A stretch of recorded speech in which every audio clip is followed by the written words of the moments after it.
Alright, everyone, sorry for that interruption. Once again, welcome to this section. And the topic of my presentation for today is Beyond the Hoodie, breaking into cybersecurity. I know that some of us actually have a picture in our mind.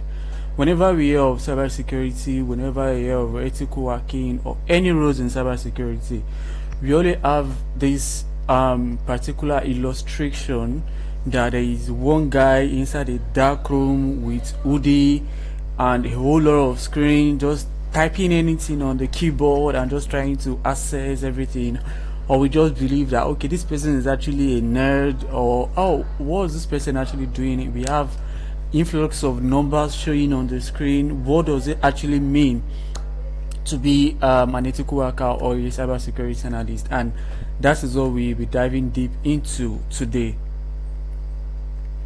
And they've made a little much introduction, not even little, a big introduction about me and why cybersecurity. Why did I tend to go for cybersecurity, even why I'm actually a medical practitioner, right? And the thing is that I have a passion for investigation and problem solving, and I have interest in the digital defense system. And I can't lie to you that the medical profession is actually tilting towards being in competition with the digital systems, because we have many instruments going into automations now, and as they are going into automations, there's probability that there will be a low number of people getting into the system or a lower job opportunity, right? And because I feel like at some point in time there will be a bridge between the healthcare system and the breaches or the security mindset. And why are we having this conversation? Why did our comrade tend to bring up this conversation? Because he knows, or let me say he thought, cybersecurity is actually shaping the future of every industry, and students must understand the opportunities early, and awareness is the first step into digital defense career. As I always say, if you don't know something, you don't know the possibilities that are inside that thing. So awareness is actually a very, very important part of it. Now, just imagine a world, for those of us, I know many of us here are actually Nigerian, and we tend to understand the concept of insecurity around. And just imagine that we have security agencies to blame, and now imagine if we don't even have the security agencies at all. And that is the concept of cybersecurity. Imagine a world where your banking system becomes vulnerable to theft, your money is not even secure, there is manipulations, the financial collapses. When you send the 10 million naira, the other participants receiving 9 million naira, and there is no means to verify or to even have more like an evidence that, okay, this is the amount you actually transferred. And just imagine the social media platform turning into something that is not regulated, different identity stolen, different accounts that actually dominate, spreading informations, fake informations. And just imagine a healthcare system that is highly vulnerable. And when I say vulnerable, that means in a layman language, it is open to attack. And it is only in Nigeria that we don't really have much more healthcare system teaching towards that, because we tend to use paper most times, even though some of the government organizations are moving into the digital world. We have something they call EMR now, electromedical record, right? Now imagine all of these things and being exposed without security measures in place, and that is the concept of cybersecurity. That is why we need cybersecurity analysts, and that is why industries, and that is why organizations will continue to recruit cybersecurity analysts. And that is why I tend to say that it is an everlasting job, because there will always be police. You can't say that you can't stop the bad guys. No matter how trust you have for yourself, there will always be someone that wants to tell that, no, this thing, I'm not going this way. So now, what is cybersecurity? Cybersecurity is the practice of protecting computers, network applications, and data from unauthorized access, attacks, damage, or disruption, ensuring that the digital system remains safe, reliable, and trustworthy in an increasingly connected world. Now, we are 1990s, right? And we get to understand that gone are those days where people don't even have freezers that communicate. When people don't have freezers that can give real-time, should I say, adverts.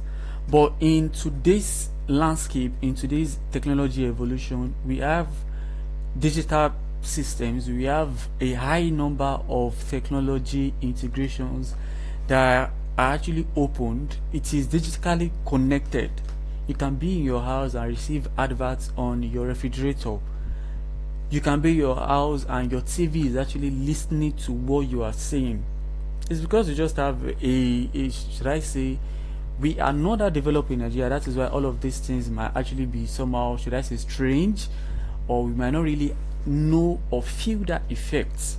But in a working structure, in a working nation, which we are praying Nigeria should be, and we are also working at as we'll be voting the right vote in 2007, we in a working nation, all these things are meant to bring about easy access for human. I tend to like live calmly with all of this, and that is it. That is why we need a cybersecurity analyst to actually practice or to be able to come and protect all of these communications. And why does cybersecurity exist? Cybersecurity exists because every system that stores or transmits information is constantly exposed to threats such as hacking, data breaches, identity theft, fraud, and system manipulation, making protection a necessary part of the modern digital life rather than an optional features. Of recent, I don't know if probably some of us actually heard of the recent attack that happened to Sterling Bank, a paystack gateway, a payments gateway in Nigeria, and even Nigeria, I've forgotten, there is a Nigerian organization, the national organization, that actually suffered the attack, and a whole lot of data was actually stolen. Imagine someone having access to your full name, your date of birth, your Gmail account, your home address, and every other thing. Just imagine that scenario, right? They can just use it. They can use all of that information and just try to create a kind of password based on that information, because they tend to know or believe that most humans tend to use their date of birth as their password. They use something that is easy, that they can remember easily. So when attacker just try and infiltrate you and feel like, okay, from your number we can be able to get that you are using OP. From OP, they start trying to brute force your password with your Gmail account. They send you a link, you click it. All of these things are just series of chains, and it started from data breaches. And that is why we need to understand the concept of data. Many Nigerians have this idea that once my money is not stolen, then I'm secure, whereas it is not. Your data itself is money. Please, am I still audible? Just a reaction. All right, thank you. Now, the CIA triad. At the core of cybersecurity is a fundamental principle known as CIA triad, and this is more like when we want to build a house, we have our foundation. They will tell you that, okay, if you are building towards swampy area, make sure you reinforce the foundation. So everything you are seeing today, every security measures in the cyber world you are seeing actually relies on these three things, which are called the CIA triad. We have them for confidentiality, integrity, and availability. And even going back to the definition of cybersecurity, you can just split it into two. We have cyber, we have security. We understand the concept of security and just bridge that into the cyber world, securing the cyber ecosystem or the digital ecosystem. Now, coming down to CIA triad, we have the confidentiality, integrity, and availability. Confidentiality is you are ensuring sensitive information is only accessible to individuals that are authorized to it, right? Why integrity? As we know, okay, if someone should tell you my integrity is top notch, is non-negotiable, this shows that you will always be the person that you say you are or you claim you are anytime they meet you in anywhere. So integrity is you ensuring that the data remains accurate, complete, and unaltered. There is nobody that actually tampered with data whatsoever. And availability ensures that the system is available at any point in time to people that need it, to people that tend to that have authority to access it, right? If it is available to any kind of person, that means you have also breached the concept of confidentiality. So it is available to people that have access or that should have access to it. And this is just the foundation of CIA triad. If you could remember, when my boss was actually talking yesterday about DDoS, distributed denial of service, like that, you know, when we have distributed denial of service, they are basically running down the system that don't be available, and that is the concept of it. They are basically breaching the concept of availability, that okay, this thing should not be available. That is why CIA is actually the bedrock of cybersecurity. So why does cybersecurity matters today? As I said, rise of cybercrime. We have never experienced the, should I say, the cybercrime age. The numbers of cybercrime that have happened over the last 10 years have never been experienced in the 90s. In the 90s, they do more of human exfiltration. They do more of human attack.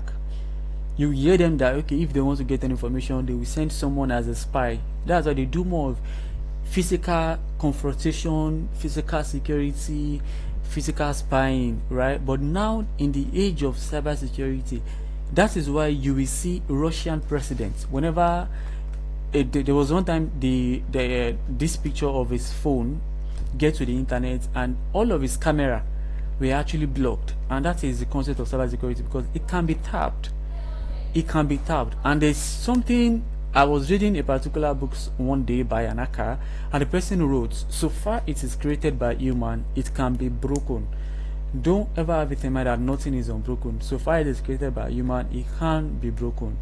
And because cybercrime is actually increasing globally, there are a whole lot of things running around.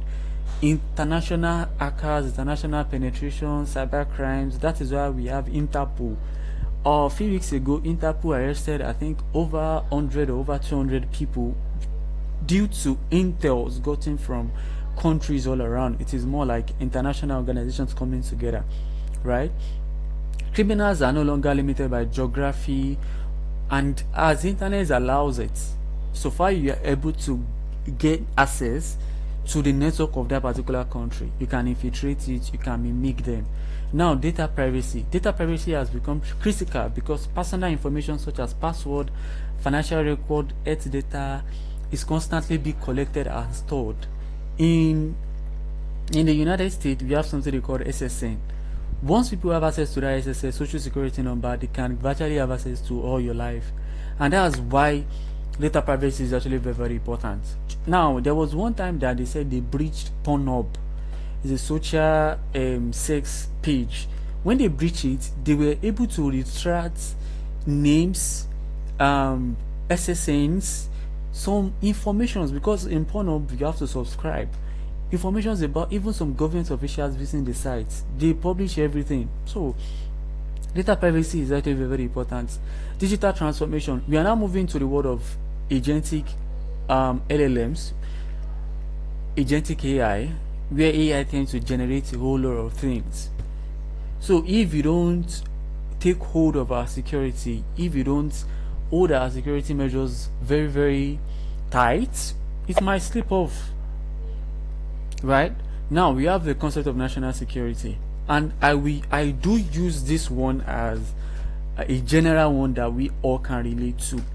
When the United States want to go and apprehend the Venezuela president, they shut down the light of the country. They literally powered off the light of a whole country, and of a region where the president stays, and that is the concept of national security. And I can tell you for a fact that the UK, the US, the Russia, China, which other one? UK, US, Russia, China. There's one other one I've forgotten. They did not joke with their cybersecurity measures.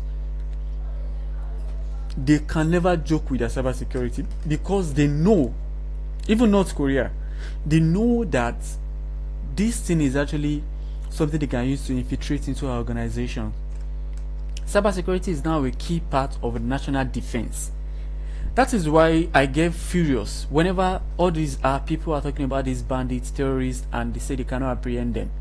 They can apprehend them with these measures of cybersecurity. I kid you not. They can track the number they are used to call.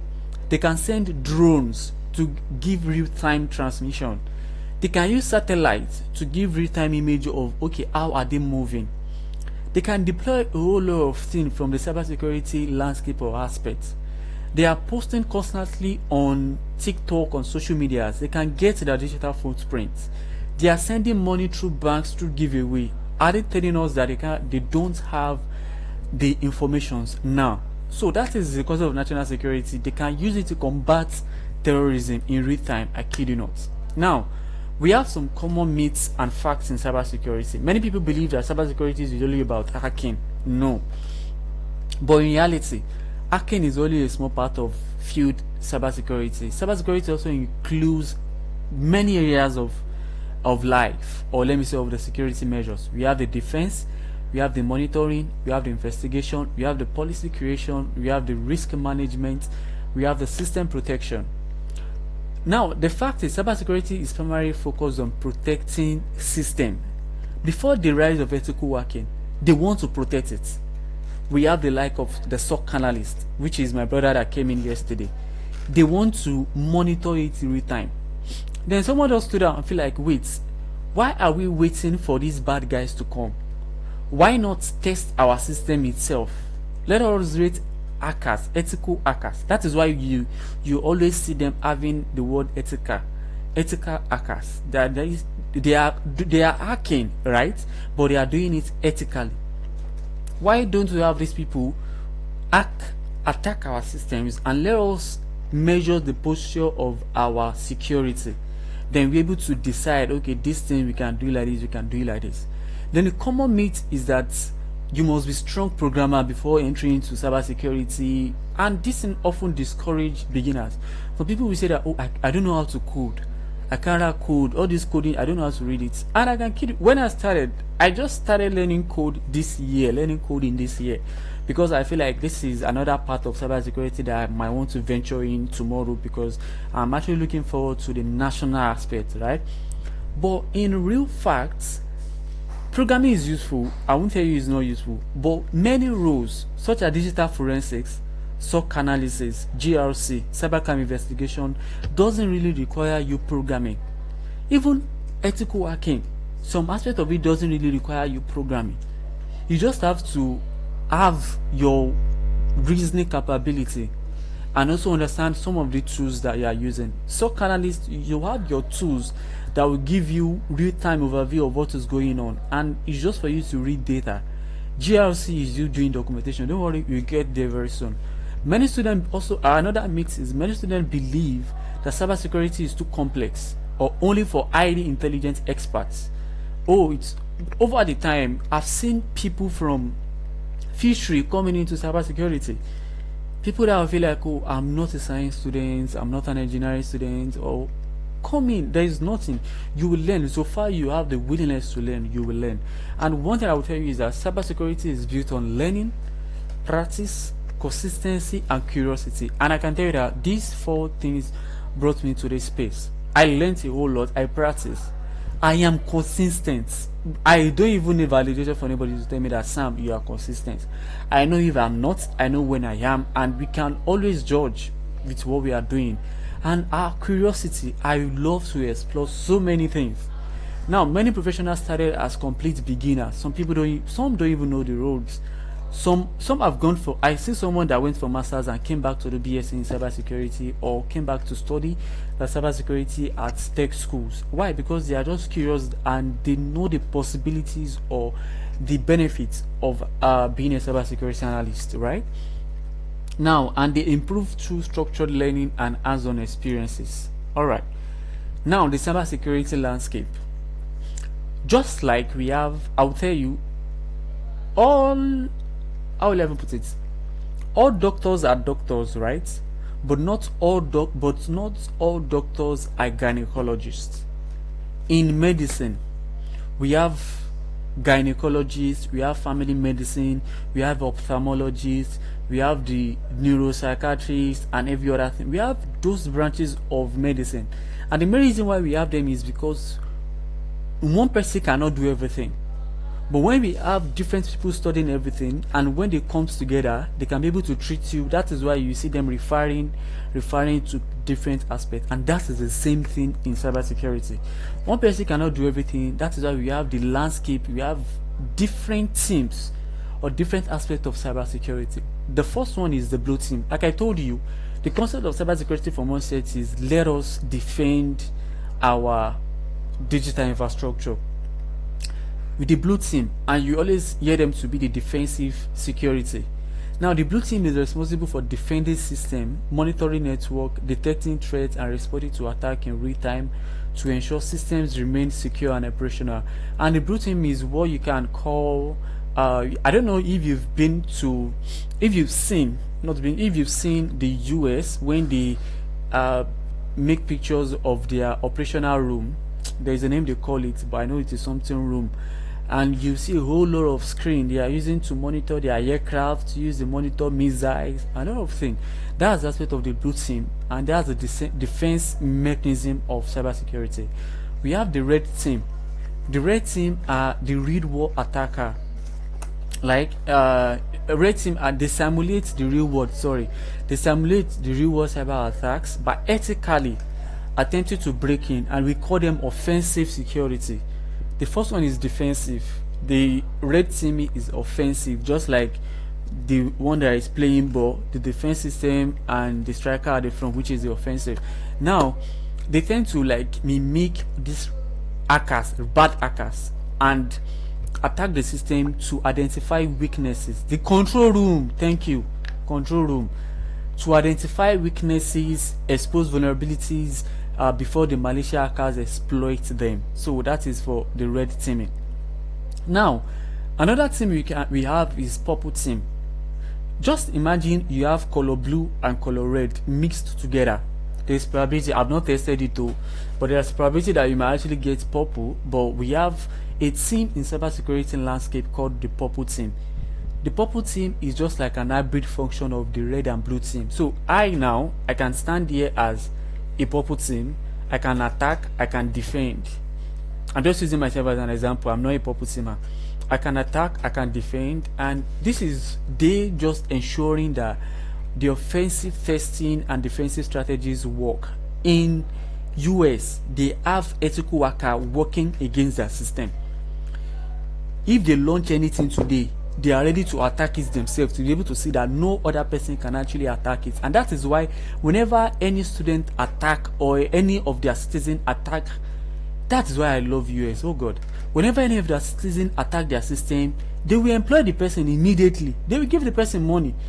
They will employ you, come and work for us. So far you can be able to think of this thing, you'll be able to think of sophisticated attack measures. And that's one thing about purple team, right? And we have the governance and compliance. The governance and compliance, as we all know, that not every doctors work in the hospital. Some actually works in the ministry to ensure that those that work in the hospital are actually working to should I say policies or regulations. So the GRC compliance are actually the ones that make sure organization follows laws, policies, standards, and best practices while maintaining the accountability. Right now, major areas of cybersecurity, and this is where you might want to put in your mind or probably explore your options, being a cybersecurity analyst, or if you are looking into going to cybersecurity analyst. But cybersecurity is not one job. I've said it now, but a collection of interconnected career paths that works together to protect digital systems, each focusing on different layers of defense, detection, investigation, and prevention. So basically what we are trying to say here is that we know that we have doctors rather, but not every one of them can function as the one that will treat you for your ear, for your nose, for your mouth, for delivery, for operation, for your kidney, or every other part. That is why we have the major areas. We have many areas in cybersecurity, I kid you not, but there are some that we consider the major. The first one here is ethical hacking or penetration testing. And ethical hacking involves legally breaking into systems to identify vulnerabilities before attackers do. Penetration testing is the structured process of simulating real cyber attack to test how strong a system defenses are and are recommended improvements. So basically, you are trying to be the bad guy. Now, Mr. Mayowa can actually have an organization and say that, oh Sam, come and hack my organization. I want to see if my system is actually weak. So I can liaise with the person, okay, do you want the system only, or you want both physical and the whole system? If he says physical and digital system, the physical might be me befriending the cleaner, and the cleaner telling me that, oh, this person is the Oga, this person is the Oga, oh, this is the pin to the vault, oh, I've seen it. That is how some of the hackers tend to behave in terms of physical penetration testing. Basically, we are just trying to be the bad guy. If I'm the bad guy, definitely I want to come into the organization. I can even come in and drop a USB. Let me see the worker that will plug that USB inside his system, right? So that is the concept of ethical hacking. Now we have digital forensics. Just like we have people doing investigations, digital forensics is the process of collecting, analyzing, and preserving digital evidence from devices, network, or systems to investigate cybercrime. Of recent, and that's why I love one thing about cybersecurity. It will make you have sense in judging people. There is a video of Very Dark Man and President Tinubu, but the video was AI generated, or it was edited, so there was a misconception in that video. Someone came out that is an investigator. He was not trying to pinpoint a lot of things. Then he now made an allegation that one boy was the author of the video. However, after some time, he came out again and said that, oh, did I tell the DSS to go and arrest the boy? The boy is not the author and everything. And I was so furious because I now went to comment under that post that I appreciate what you are doing, no offense, but as a digital forensic analyst, is it right to place or make an allegation when you are not confident in what you are doing? Because one, you do not even have access to the timestamp of that particular video to be able to say that it is this person that posted it. I told him, if I am the guy, I will sue you. Like, I will make sure they deport you from that Canada that you are, because I will tell them that you actually spoiled my life. And that is it. Because cybersecurity will actually open your eyes to so many things. I kid you not. Concept of digital forensics. Now, SOC analysts. You might heard of SOC analysts, which are the security operations centers. What they do, yeah, this picture actually depicts what I'm saying. The control room.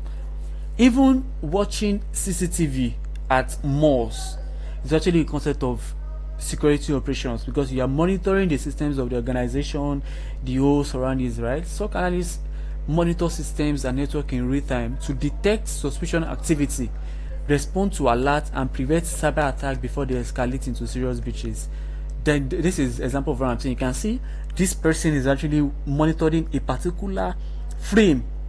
They are not monitoring everything. They are distributing the work. This person is monitoring a particular frame. This one is also monitoring a particular frame.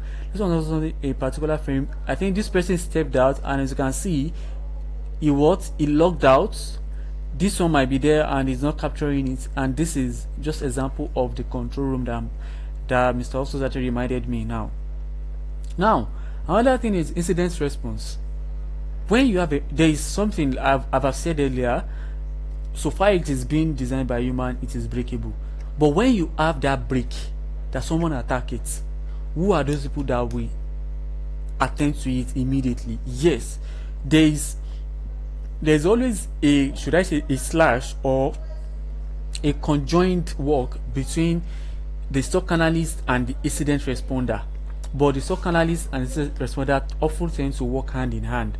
On a normal ground, they should be differentiated, because the SOC analysts monitor. Once they monitor and the threat, the incident response take it up and start working, while the SOC analysts continue to monitor, so that there can be a distributed work without a segregation of duty, right? So that is why we have incident response. The focuses on managing and controlling threat of cyber attack after they occur. So once someone attack your phone like this, the people that tend to like control it immediately are incident response. Incident responder.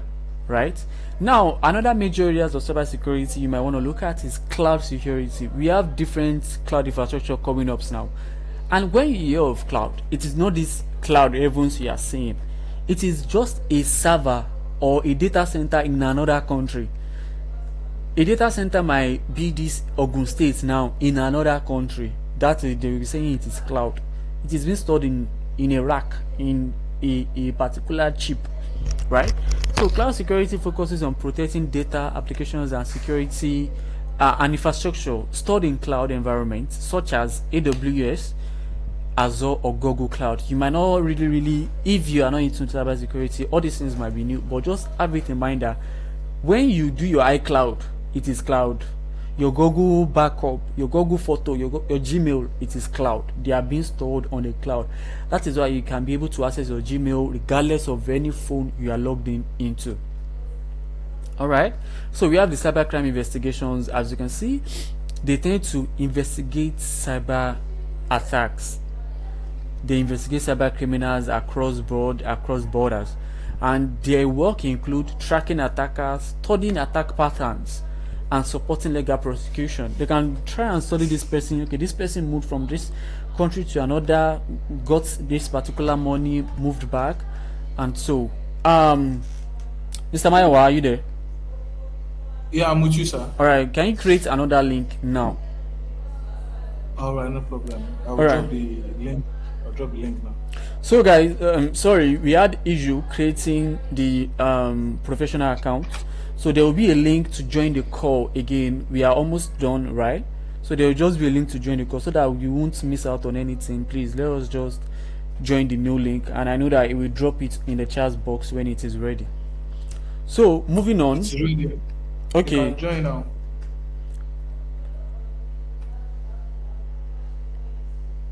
So guys, you can join the link. It's in the chat box.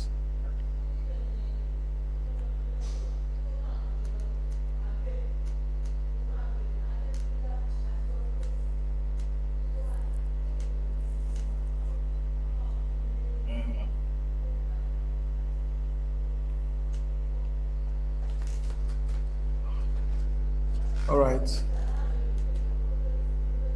Okay, let me just leave here and join the other one. All right, sir, no problem. Please send the link to me too on WhatsApp so that I can use the code. All right, no problem. I'll do that.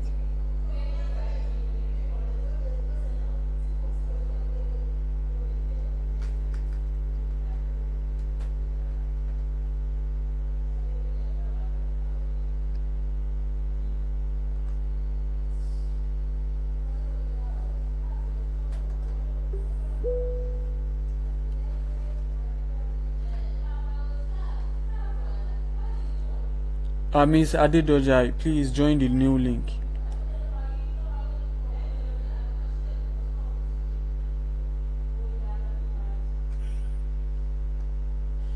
Alright, welcome everyone. Let me.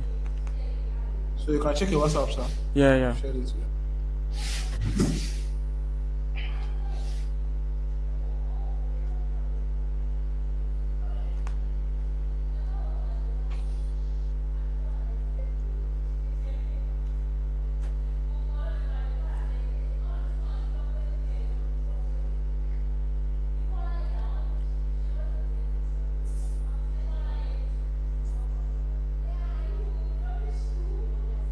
Alright, I think. Okay. I'm just move on. You can see my screen now, right? Yes, yeah. Okay. Yes, clear.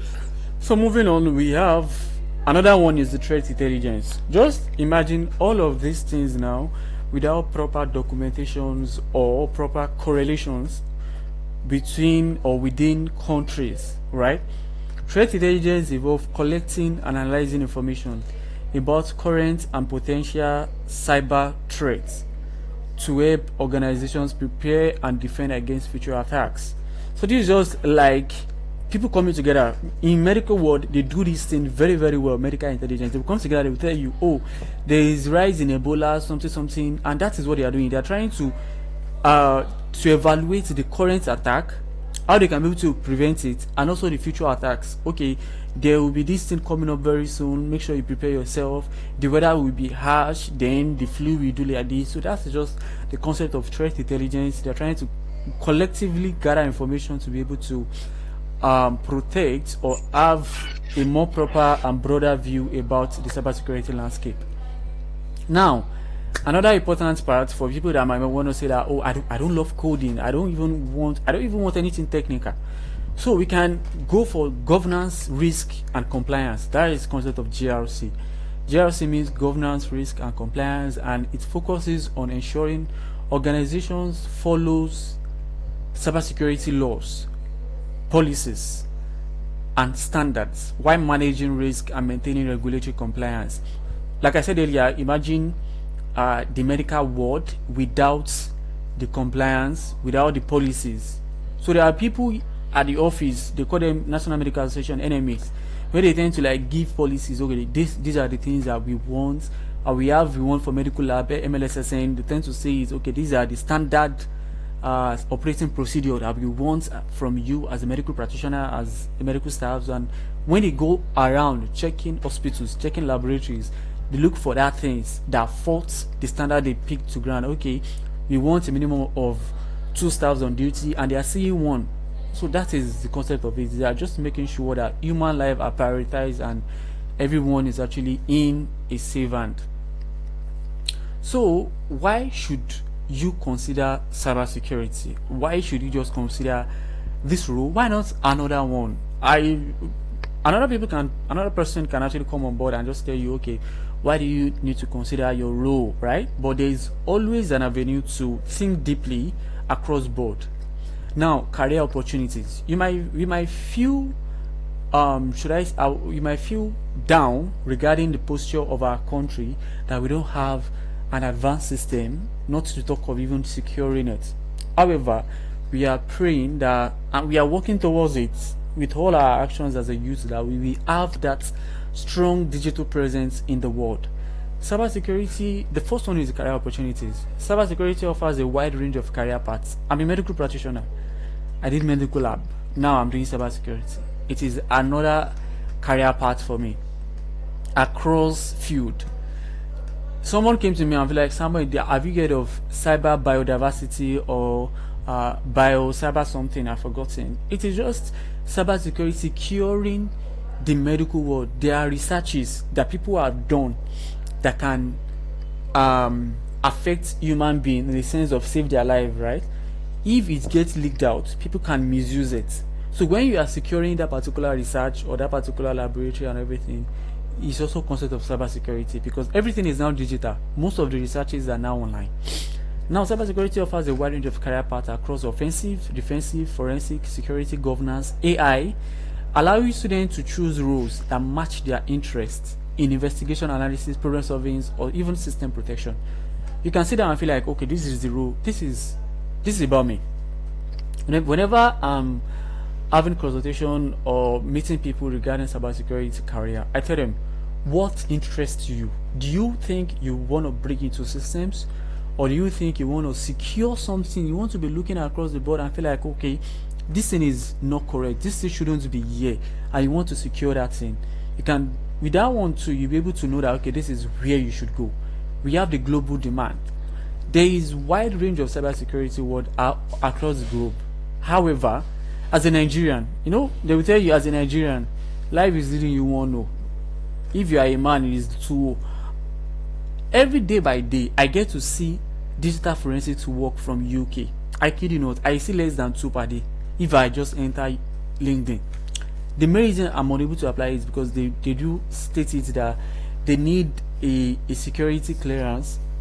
They need a security clearance to be able to clear you, right? So there is a global demand for cybersecurity professionals across board, and it is rapidly increasing. Organizations, governments, industries, they are seriously going into the digital operations. Why? If you go, I don't know if most of us uses Cloud AI. If you go into Cloud last week, they put it there that a particular model is not available. Why do you think it's not available? Because the US said they should not release it. When they release it, they know the attack it can cause. to their system, to their infrastructures. So that's the concept of the global demand. We have job security. Cybersecurity is one of the careers that won't be eradicated, right? I don't know, sometimes ago, when they want to shoot movies from the sky, they tend to use helicopters and a cameraman. Now, helicopter will be driven by the pilots, right? The cameraman too will hold his camera. But now, drone has taken over. Just imagine, 2 persons lost their jobs with just the invention of drone.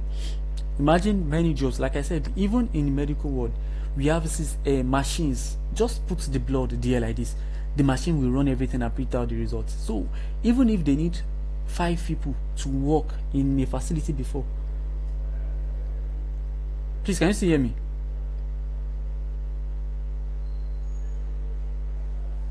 Okay, I'm sorry, I just need to.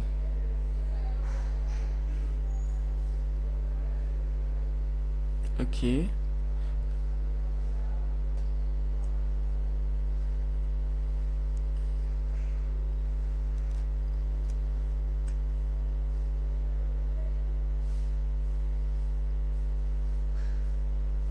So on the job security, even if they need like 5 people to work in a particular industry or in a particular laboratory, they might even cut it down to 3, because they know that no, we don't really need much. We have a machine to be able to run these things very fast, and they will give us results. And that is one of the concepts, or one of the all traits to human and AI. You get a point? Now, future relevance. Cybersecurity will remain critical for future, because every new technology, whether AI systems, smart devices, or digital infrastructure, introduces new security risks that require continuous protection and innovations. Now we have a rise of IoTs. IoTs are Internet of Things. Your smartwatch can be used to track your movements. Your freezer can be used to listen to you. Your TV can be used to eavesdrop or spy on you. Whole lot of things. Meta glasses. Your meta glasses can be used to spy on you. These are things that are still around us now. Not to talk of things that are coming, that we don't even know that they are coming. So cybersecurity will remain relevant in the future, because we need security measures across board in all of these things. An organization in Nigeria or even in Indonesia can rise up and feel like we want to bring down Meta. Is the concept of their cybersecurity analyst to be able to secure the infrastructure there, right? Now, career roadmap. We've heard a lot of things. Cybersecurity career roadmap is a structured learning and development journey that guides the beginner with no prior knowledge of cybersecurity into becoming a skilled professional through progressive stages of knowledge, practice, and real-world experience. Now imagine if you want to do medicine, they will tell you, you go to medical school, you enroll, you start from the biologist phases and everything, you go like that. But in cybersecurity, there are things you need to understand. A beginners will start with IT fundamentals, where they learn to know how computer works, because you need to understand how computer works, including your hardware, your software, your operating system, your basic digital literacy that forms the foundation of all technical skill. The next stage is the networking fundamentals, where learners understand how device communicates. I want you to know that computer doesn't understand English. It understands ones and zeros. And there is a breakdown of how everything you are typing will come down. It will break down to ones and zeros. Then the other person will receive it too in a human readable format. Then after networking, the learner moves to Linux operation, when they gain practical knowledge of command line and every other thing, right? Now the next stage, why is it okay? The next stage is security fundamentals, where core concepts such as the threat, vulnerability, risk, malware, encryption, all of these things are being taught so that you can be able to have a solid foundation of where you are going, or where you might even find yourself in the landscape of cybersecurity. And once your foundation is strong, Then you get to enter hands-on practices when you apply your knowledge through labs, simulations, capture the flags. You might be seeing CTF challenges, capture the flags, read war security or scenarios. Then the next stage is certifications and specializations, where you tend to now go into, is it ethical hacking, SOC, cloud, GRC, any other one. Then you get to now go into the projects, you build portfolios, and you contribute to the security research. Now, certifications and learning paths. You can start your career from platforms like TryHackMe. Just type tryhackme.com, you'll be able to see it there. You can just type tryhackme.com, you'll be able to see it there. Or okay, this is TryHackMe loading. You can even do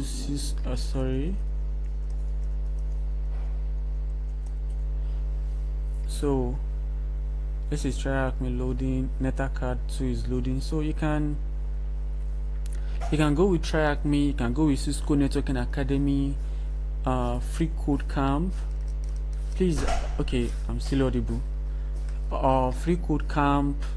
These are places that can give you solid foundation regarding cybersecurity. And Google Cybersecurity Certificate. Google is actually a very, very broader view.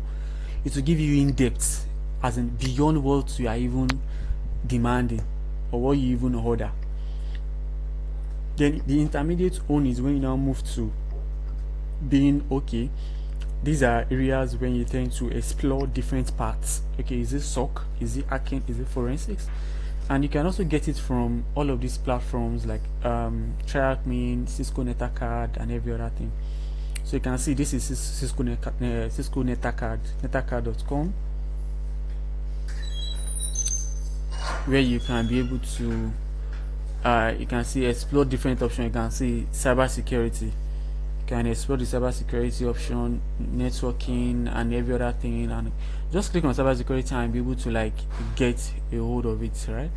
Then you have your advanced, and the advanced is where you now start having the certified ethical hacker professional exam. Then put it like that, professional exam. Now, common mistakes beginners make. As you are going into cybersecurity, we have common mistakes beginners make. Part of it is tutorial L. I call it tutorial L. Tutorial L is a situation where learners continuously watch videos, read content, or follow guides without ever practicing or applying what they learn, leading to theoretical knowledge without real skill development. You learn how to hack, you watch different videos, you watch a whole lot of videos about cybersecurity, but you do not really practice it. Because when you practice it, as at that time you are practicing, you are training your memory to that particular thing you are doing. So it just gets you giving or having hands-on on what you are doing. Now, some tend to chase certifications. As I am now, I said it to myself of recent that I'm tired of certifications. It was before that I tend to, and the main reason why I have certifications is because I love having evidence of everything I'm learning. However, when it now gets too much that me myself I'm feeling uncomfortable, I'm tired of certifications. I did a whole lot of course of recent that I did not even post the certificates because I'm just tired. My CV is full of certificates. Then my portfolio is full of certificates. Oh God of Nazareth. But I just feel like, what the heck is this? So don't just chase certificates, right? Focus on collecting certificates that teach you, not just the one that give you because you attend the lecture. Use the one that post, the one that you can defend. I do say it. I have many certificates, and you can wake me up in the middle of the night, and I will defend it. And that's the flex of it. Now, lack of networking. Some people want to start. Some people get worried. Cybersecurity is not something you learn in isolation. That one, because there will be a time your tool will break down, your system will collapse. I'm not trying to scare you away. I'm trying to prepare your mind against the concept of being a security or cybersecurity analyst.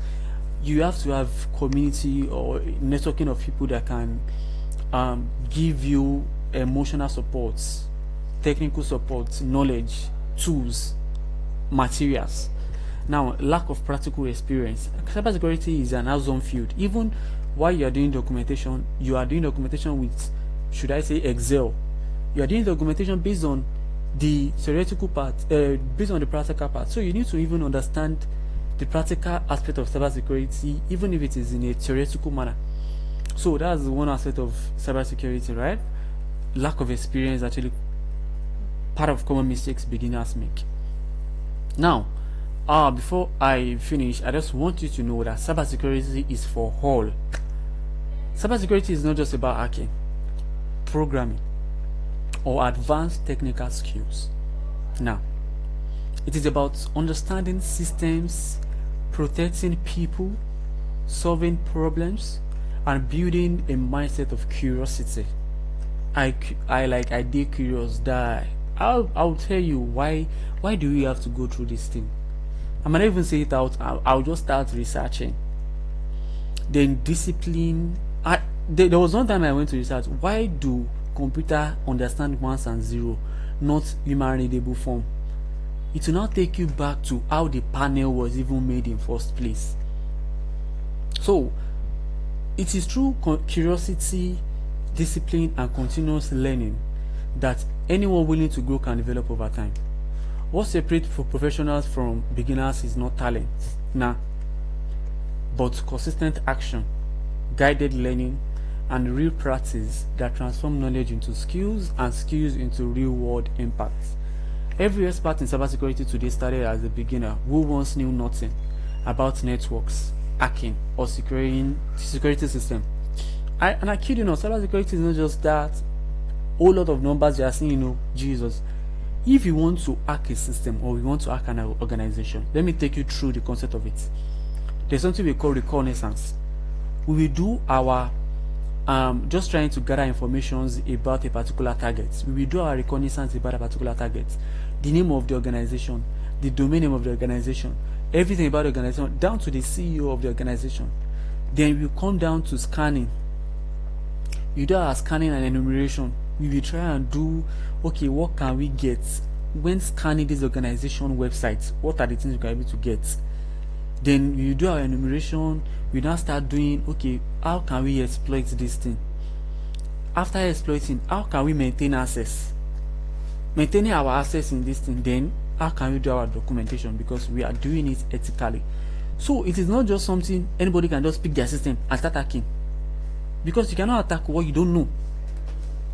Even bandits, I'm sorry to use it in this concept, bandits will go to places. You will hear some things like, oh, we caught these people, they are trying to just shadow the area.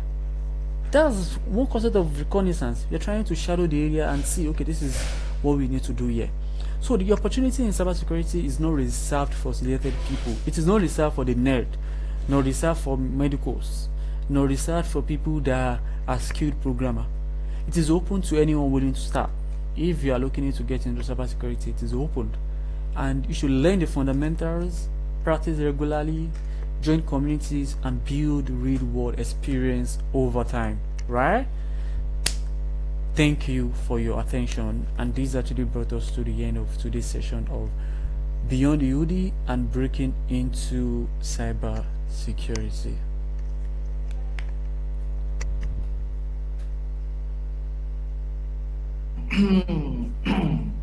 Thank you very much, Mr. Samuel Adeyinka. This is a top-notch presentation from you, sir. Thank you very much, sir. Really appreciate your presence in our midst. So when your lecture was ongoing, there comes our president, the O1 of the Congress of NOUN Students Abeokuta Study Center, and also the Deputy Senate President for National of Congress of NOUN Students, in place of distinguished Senator F. Young Paul, join us in our midst. So, Mr. President, please let's have your words, sir, before we continue, sir. All right. Good evening, everyone.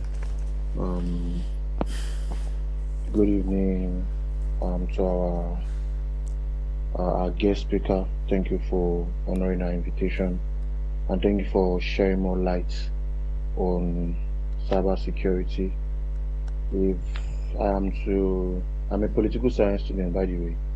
if I'm to pick any other course again, I'd love to go into tech. All right, and I really want to appreciate the fourth assembly led by Right Honorable Festus on the, organizing such programs, exposing us to the essence of cybersecurity in our current age today. Thank you very much for putting the student at heart. And to our speaker yesterday, thank you very much, sir. I must say that it was really an enlightful session that I got. Thank you very much. And also to every student who took their time to be here, thank you very much. I really appreciate it.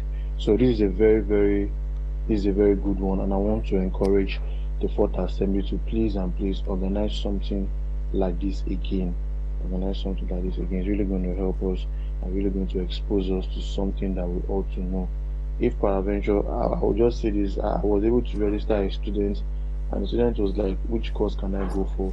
And I saw cybersecurity, and I was like, bro, go for this cybersecurity, you will enjoy it. It was like this and that. I was like, I really wish it was on this call. Actually, you would have seen what cybersecurity is all about and what it takes to be a tech guru when it comes to cybersecurity. So I really appreciate this innovation that is being put to place. Thank you very much, Mr. Speaker, and to all our guest speakers as well. Thank you very much for creating your time. We're really sincere. We really appreciate this. And on behalf of the Congress, the executive and the legislative arm, we say a very big thank you to each and every one of you. Thank you very much. Thank you very much, Mr. President. Really appreciate you so much for your word of encouragement, and we are hoping to bring more of this to the students. So the Lord will help us getting that. And also we have in our midst the General Secretary.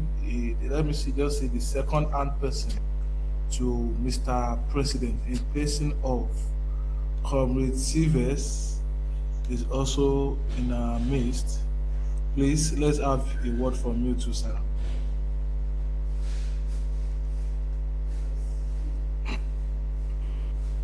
Yeah, good evening, my distinguished Speaker of the Fourth Assembly and our guest speakers in the House. I really want to appreciate the brains behind this initiative. I think I was not active from the start of tonight's program, but I was part of the day one, and I can say it's really something that is worth taking someone's time to pay attention to, because as we all know, we are in the tech world, and these are some of the skills that we need to acquire. These are knowledges that we need to acquire as well, so that we can know what is demanded in our contemporary world. So I really want to appreciate the speaker for bringing up this program. Thank you so much. All right, you are welcome, Mr. General Secretary.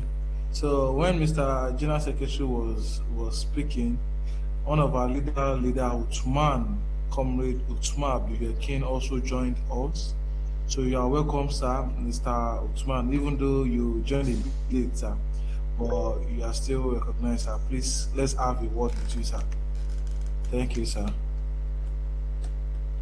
Leader Uthman, are you here with us, sir? Comrade Yakin. Okay, I guess it's not here with us. So moving forward, I really appreciate the first speaker and our second speaker, which is today's speaker, Mr. Samuel Adeyinka, and our first guest speaker for yesterday, Mr. Abba Ostos Chineidu, for their time, for sacrificing their time, even though they have a tight schedule. Both of them still deem it fit to join for both days.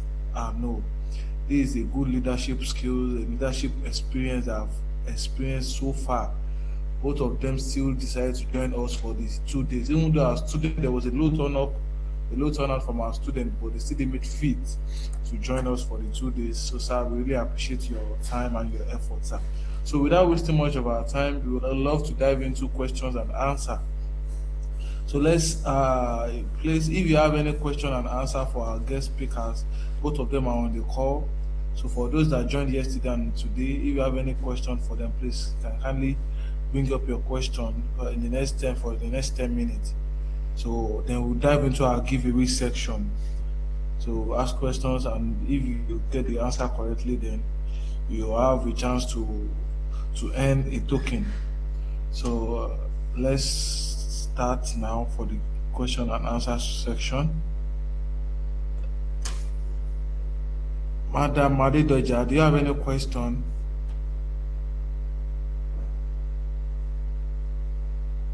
I guess she's not there too. Mr. General Secretary, do you have a question to ask our speakers? All right. Thank you so much. What I want to say is actually, well, I say the question, but I want the guest speaker to bring more light to this. I work in an FMCG organization as a control room personnel, and I have challenges with password sharing, because most times when I work with my team, there are cases whereby I might not be able to report to work, and I think most of them will request for access to my profile, to my work profile as well, because we do stuff like we work on the transporium. Some of our logistic jobs are done on the transporium program. So most times they request for my password at work, and when I don't issue it out to them, I don't think there is a way they can actually access some of those. They can actually access the transporium profile itself. So it's something I've personally complained to my boss, and I was like, this password of within, that is there no way we can actually create profile for other persons? But they keep telling me that they can't create a profile for a temporary worker, stuff like that. So I want to ask that in cases like that, what can I do in order to improve my defense? Because I think they were talking about defense system, and I noted something down. I'm trying to check what I noted down, where the speaker was talking about our defense system. So I don't know, in cases like that, what can I do? Okay, thank you for that question. Because my job is at stake. My job is at stake if I don't issue my password out to those working with me. Okay, so the thing here is very simple. The organization itself actually have the say here, and the thing is, they don't want to create another portal for a temporary staff. However, you need to now do something. If you are using password, don't use the password you are using personally for your account. You know that this is now a public or a shared password. That is what I can just advise you to do, because on a normal day, each and every one of you should be able to account for what you are doing. If they use your account to commit any fraud, it will come back to you. You get a point. But since it is understandable that they need your own portal, they need your own assets to get a particular job done, then you can now create probably a general password that, okay, this is what you two will be using. That, okay, sir, I've resolute to this, since the organization don't want to create a temporary account, because we have a similar thing in our work where we don't have a pharmacist at hand. The nurses do the pharmacy, right?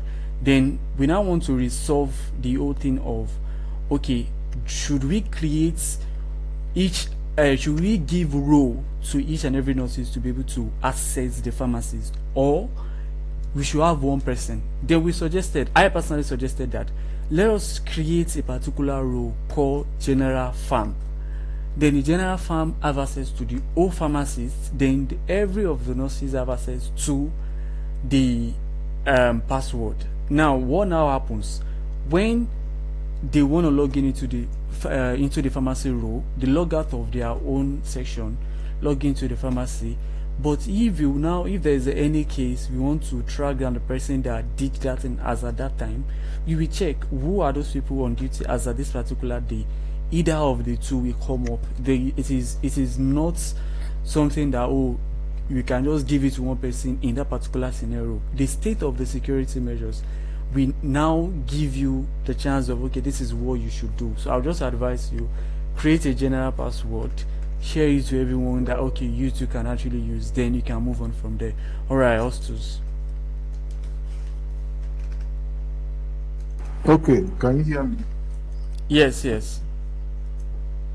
Okay, please don't mind my background. There is a lot of generator making noise here. Secondly, to add to what the guest speaker has still said, you can look towards introducing your office to certain password rotation tools. When you introduce them to certain password rotation tools, as long as there is a particular person that uses a particular password, once that session is done, the password changes to another thing, and then the other person can use it. If your office cannot afford the password rotation tool, you can, for the safety of your job, monitor your timestamp.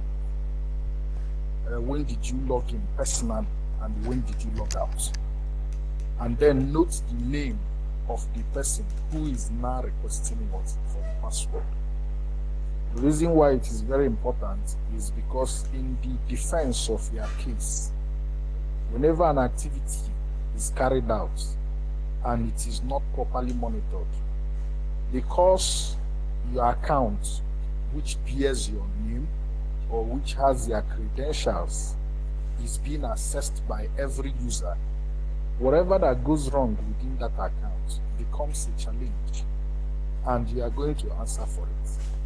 So I think that aside from just making a verbal request, you are supposed to do what? You are supposed to table a documented request and then state your fears.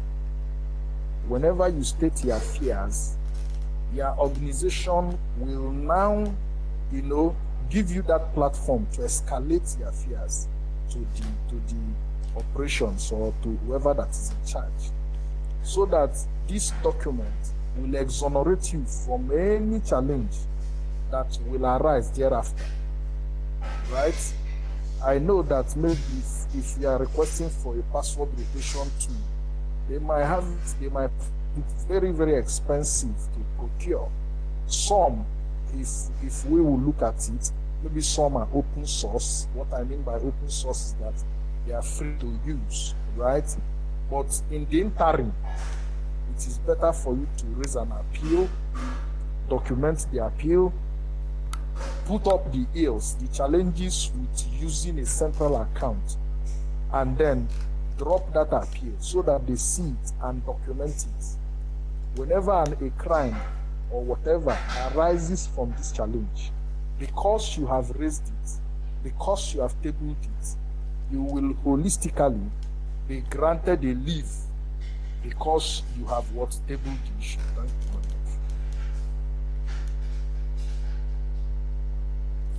much. Wonderful. Thank you.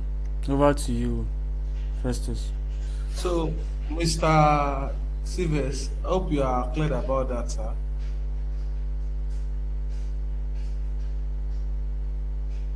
I think it's not there. So, Mr. Paul, do you have any questions, sir? Senator Paul. Please, can you hear me? Yeah, no, I don't have a question. You don't have any question? Okay, thank you. So, at Benedate Torieta, please, do you have any question?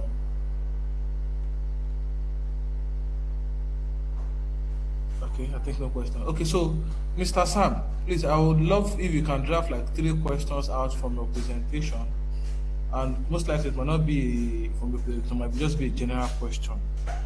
Just 3 questions. So for or 2 questions for giveaway tonight. So anyone that got it correctly will be awarded a token, just a token for tonight. Okay. Can anyone actually explain to me the concept of GRC? What do you understand by being a GRC analyst? Tick tock, tick tock, tick tock. So if you are there,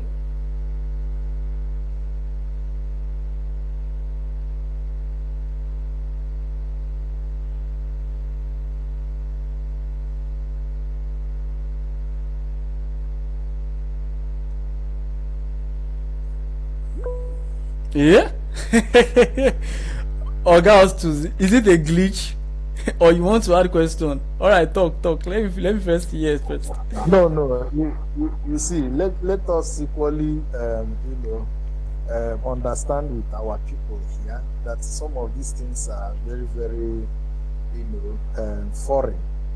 But Okay. then we will continue to understand and promote the essence of this awareness, so that some of these things that you do not know, you will now begin to see it as important. You need to know it, right? Mm. So when you are talking about governance, risk, and compliance, right, it is about trying to see that whatever you are doing within the cyberspace has certain regulations that guide it. It is not a space where you think you can just come, do whatever you want to do, and get away with it. Mm. There are certain assessments that are put in place, certain frameworks that as you are navigating within the cyberspace, whether you are using security tools, whether you are adhering to certain updates, whether you are patching systems, there are rules and regulations that you must abide to ensure that whatever you are doing is in tandem with contemporary practice. If you are working in the health sector, there is Health Insurance Portability and Accountability Act. They call it HIPAA. This enables people who are within this health space to understand the importance of keeping accuracy, maintaining accuracy, and the integrity of what medical systems. Secondly, with reference to Europe, there is what is called GDPR, General Data Protection, GDPR, General Data Protection and Regulation, which is to tell you that anybody who you are handling his or her data, you must ensure that there is a right that those people reserve. There is a right to consent, there is a right to deletion, and there is a right to know. As somebody whose data is being collected, you must know what somebody wants to use your data for. You must say, okay, I allow you to use my data to do so and so thing. And then when that duty or that operation is done, you have the right to tell the person, now that you have done this thing, delete my data from my database. My brother here was always making reference to US, making reference to Europe when he was talking about Russia, UK, when he was talking about the United States, he brought in North Korea and even Iran. Some of these people that are, in the first world countries, they take data very, very serious. Talk about when you ask, a US citizen, why are you using iPhone? Because iPhone operates on the basis of what? Two-party system. That is you, the person who owns the phone, and they, the person that produced the phone. They do not give authority to third party. So they ensure that there is what? High integrity of data. And if you do not have GRC that governs the data, understands the risk, and ensure that you are compliant in whatever you are doing, because you are handling people's what? Information. people's cherished information. It's just like you go to the hospital now, and tomorrow you come out and you are hearing that, hey, Mr. Austin is suffering from prostate cancer. He's on grade 3 or he's on type 3. You will be very, very embarrassed. This is your challenge. You want it to be kept secret. So the function of GRC as it concerns cybersecurity is that they focus more on the regulatory aspect of cybersecurity and ensuring that whatever we are doing, even those who are collecting your data, do not have the authority to divulge it without what? Without proper consent. Thank you very much. Oh wow, thank you so much. So Mr. Osus actually bailed us. Thank you. So the second question is, in your own understanding, can you just define cybersecurity or say something about cybersecurity, or let me say, what do you understand by the word cybersecurity?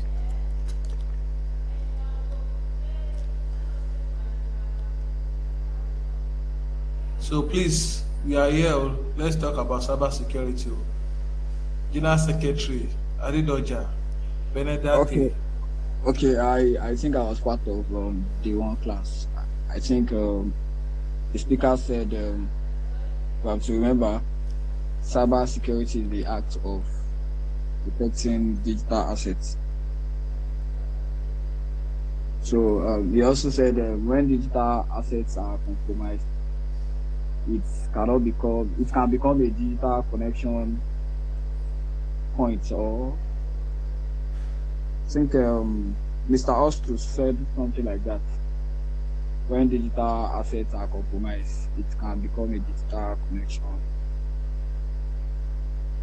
point. I don't know if I'm right, sir.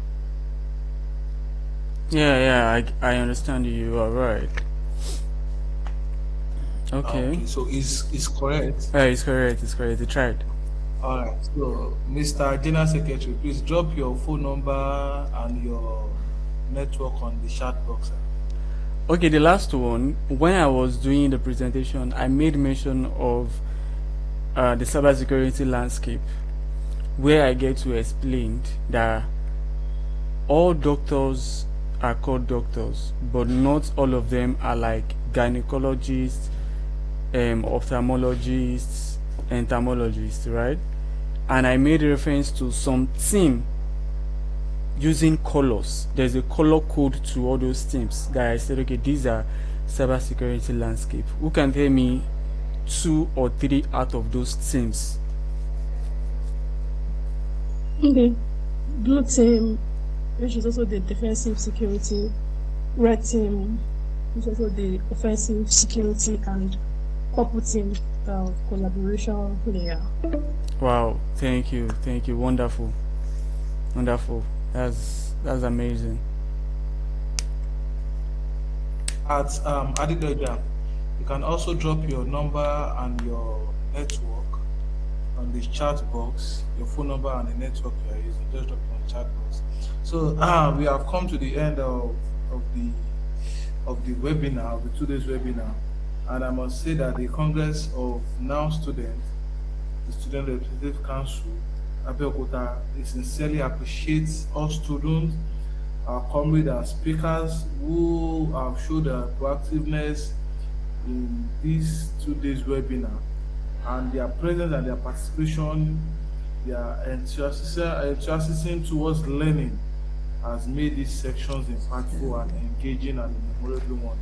And very soon we'll be having this kind of webinar once again. And I trust us by then would have a premium account for our Google Meet, so we won't be switching from one account to the other. We're causing a low turnout in our attendance. Because at first, in the first link, people joined well, in the space of moving to the other link, we lost most of them, just like what happened yesterday. So once again, thank you very much. I wish all of us a lovely night rest. Mr. Samuel, Mr. Abba Ostos, thank you very much. So, but Mr. Sam, please, can we get a PDF of that your document, sir? Okay, I'll try and get it and send because I use Canva, so sometimes it might get distorted while sending, but I'll try and find a way to compress and send. No problem. Okay, all right, no problem. Thank you very much, sir. Really appreciate you, sir. Thank you, sir. Mr. Austos, thank you very much, sir. And Mr. Austos, hope you are still considering us on our discount for your program, your 4 month program. Yeah, very well, very well. What you made mention about coming as a group. So once you come as a group, we'll talk to our organization. And for all of you that are here, if cybersecurity interests you, please pursue it. Pursue it. Don't allow anybody to hold you back. You might not smile now, but you will smile later. Trust me. Trust the process, and God bless you. I love that. You might not smile now, but you smile later. Just like my brother here, Mr. Sam, before when he first started, he was not smiling. But now he's so very happy now that he dive into cybersecurity. Though me too, I'm an upcoming cybersecurity personnel, but with the help of my leaders, both Mr. Sama and Mr. Abba Ostos, I know they will do a justice to my own training section because it's not easy to combine two jobs together with also training here and there. But I know they will help me out. So in case if anyone wants to learn cybersecurity from the beginner level, a link was shared to us by Mr. Samuel. You can go on I think 3 different links was shared. Maybe Mr. Samuel can just help us type it in the chat box so that they can just grab it for them to just register for beginner level before they can move swiftly to the premium level. Okay, he has shared one link at sharkme.com. So let's just check it out. Okay, so please let's all check it out. So please let's check it out. And that's the 3rd one. So please, for everyone that wants to dive into cybersecurity, to just know at the beginner stage, so you can just check out the link and register there, so you can have an understanding about what you're about to dive into from the beginner stage. So at Mr. General Secretary and Adeyinka, you can just check your phone. I've done the token to you. Please help us manage it. Thank you very much. So I wish all of us a very lovely night rest. So thank you very much once again. Goodbye, everyone.